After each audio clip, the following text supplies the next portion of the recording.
अमरावती महानगरपालिकेच्या वतीने स्वच्छ सर्वेक्षण 2025-26च्या अनुषंगाने आणि भारतरत्न डॉक्टर बाबासाहेब आंबेडकर जयंतीनिमित्त 13 एप्रिल रोजी सकाळी 6:30 वाजता झोन क्रमांक 2 अंतर्गत प्रभाग क्रमांक 7 मधील इरविन येथील डॉक्टर बाबासाहेब आंबेडकर पुतळा परिसरात स्वच्छता श्रमदान अभियान राबविण्यात आले।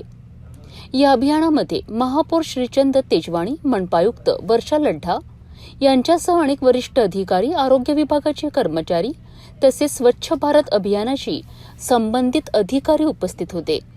यावेळी परिसराची व्यापक साफसफाई, कचरा संकलन आणि नागरिकांमध्ये स्वच्छतेबाबत जनजागृती करण्यात आली। सहभागी सर्वांनी स्वच्छ व सुंदर अमरावती घडविण्याचा संकल्पही केला आहे। या उपक्रमात समाज कल्याण महाविद्यालयातील विद्यार्थ्यांनी मोठ्या उत्साहाने सहभाग घेतला। स्वयंसेवकांना प्रमाणपत्र देऊन गौरविण्यात आले। महापौर श्रीचंद तेजवाणी यांनी आपल्या भाषणात सांगितले की डॉक्टर बाबासाहेब आंबेडकर यांच्या जयंतीनिमित्त त्यांच्या विचारांना अभिवादन करताना स्वच्छतेचा संदेश समाजाच्या प्रत्येक घटकांपर्यंत पोहोचविणे हे आपले कर्तव्य आहे। तर मनपायुक्त वर्षा लढ्ढा यांनी सांगितले की स्वच्छ सर्वेक्षण 2025-26 अंतर्गत असे उपक्रम सातत्याने राबवून नागरिकांचा सहभाग वाढविण्यावर भर दिला जात आहे।